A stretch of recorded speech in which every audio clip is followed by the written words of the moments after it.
I've also received some questions about how I've captured some of the videos of these various birds. I'm using what is called a feeder cam. What is a feeder cam, you might ask? I have no clue. But you can go to different websites and look through feeder cams and see birds visiting feeders.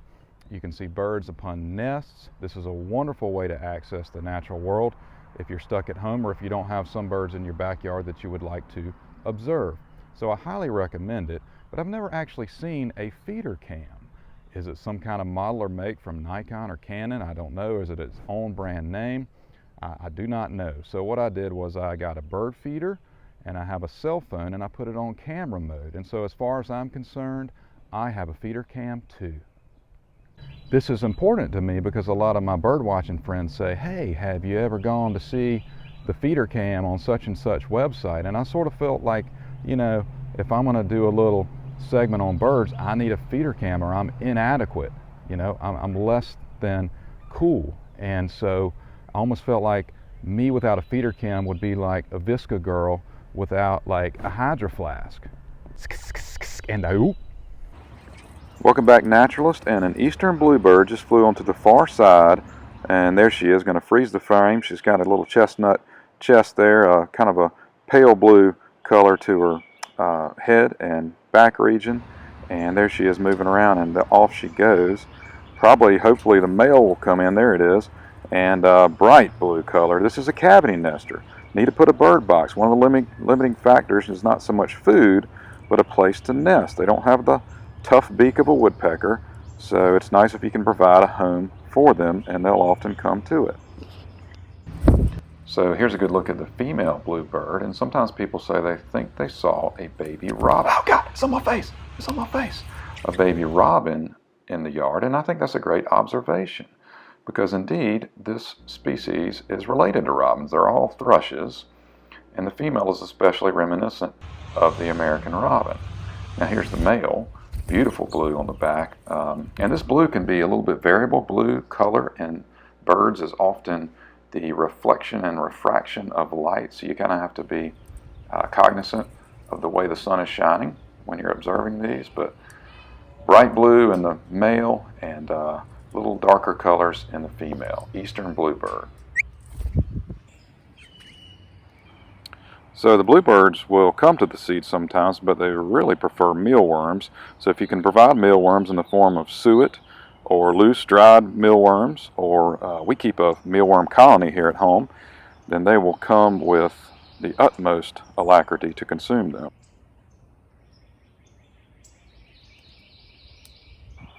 Eastern bluebirds like open habitats, and if you have a place like that, then they're often not far from it. Male bluebird there dining with house finches. The male house finches have the red on the head and chest, female up top there with just brown and white.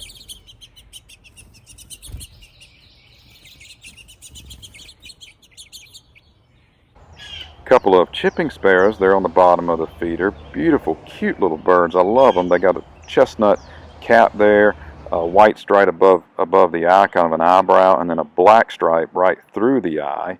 Then you come down to kind of a slate gray breast and streaks of brown and black and gray on the back. These I often see near horse pastures because they love to grab the hairs from the tails of horses and weave them into their nest. So if you find a nest, sometimes not too far off the ground, that's full of horsehair, especially the tail hair, then you can bet you're looking at a chipping sparrow bird nest.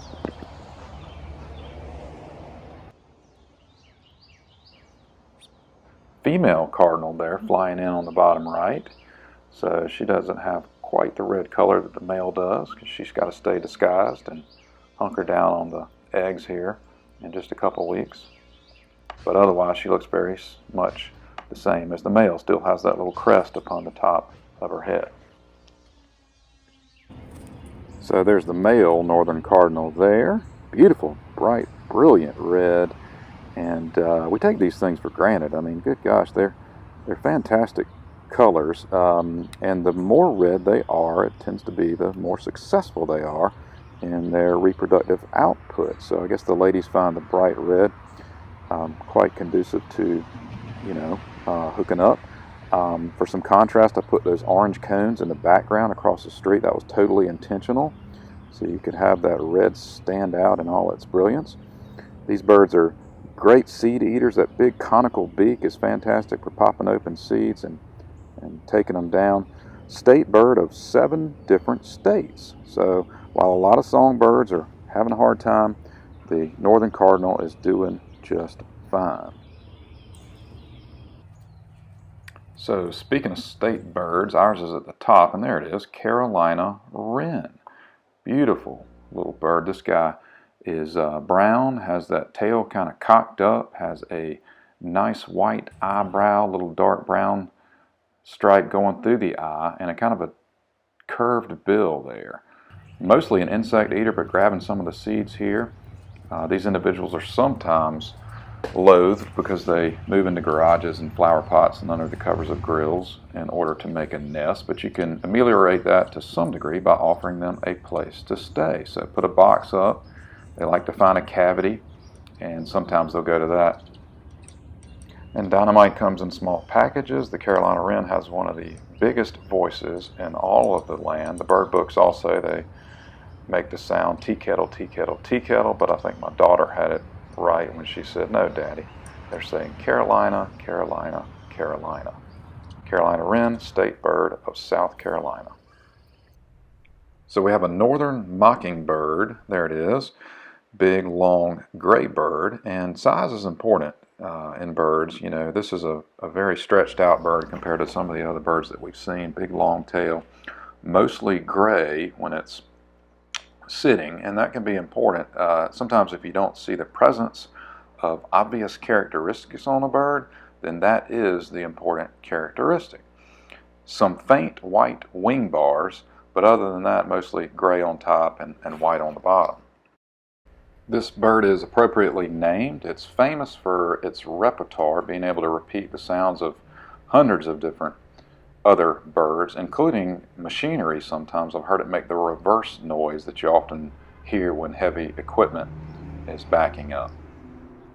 This bird is very opportunistic, it is aggressive, it is well acclimated to life around human beings. In winter, I often see this bird on top of trees or shrubs with red berries, guarding them from other birds. I want to freeze the frame here and talk about some of the characteristics you often see when this bird is moving or walking upon the ground. It will sometimes flash these white patches that are on the distal margins of the wings. Unknown as to why it does this, perhaps to flush prey out of the grass or to deter predators.